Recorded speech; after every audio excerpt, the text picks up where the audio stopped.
গত ২৭ বছরের প্রথম আলো প্রতিষ্ঠার পরেই প্রথম আজকে আমাদের পত্রিকা প্রকাশিত হয়নি।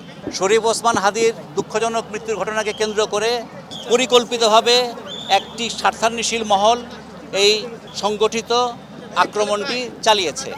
গতকাল দিবাগত রাতে প্রথম আলো অফিসে সংগঠিত হামলা হয়েছে।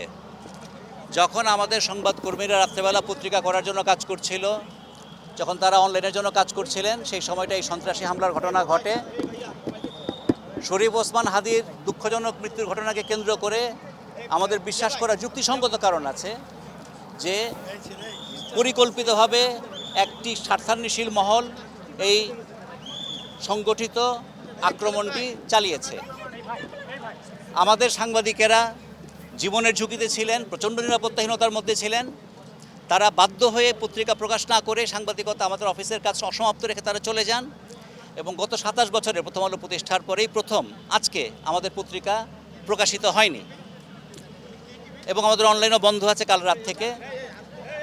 আমরা বলতে চাই যে এটি বাংলাদেশের বাক স্বাধীনতা, ভিন্ন মতের প্রকাশ এবং সংবাদ মাধ্যমের স্বাধীনতার উপরে একটি কঠিন আক্রমণ করা হয়েছে।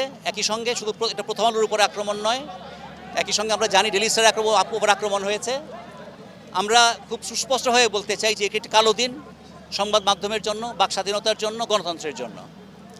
আমাদের বিশ্বাস করার যুক্তিসঙ্গত কারণ আছে যে আগামী নির্বাচনকে পথভ্রষ্ট করার জন্য এবং বাংলাদেশের ভাবমূর্তি, বাংলাদেশ সরকারের ভাবমূর্তি আন্তর্জাতিকভাবে এটাকে নেতিবাচক করে তোলার জন্য, ভাবমূর্তি ক্ষতিগ্রস্ত করার জন্য এই ঘটনাটি ঘটানো হয়েছে।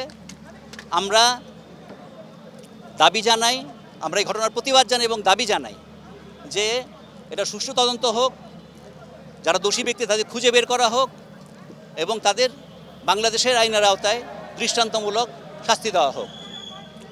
আমরা নাগরিক সমাজকে আমাদের সঙ্গে সংহতি প্রকাশ করার জন্য অনুরোধ করছি।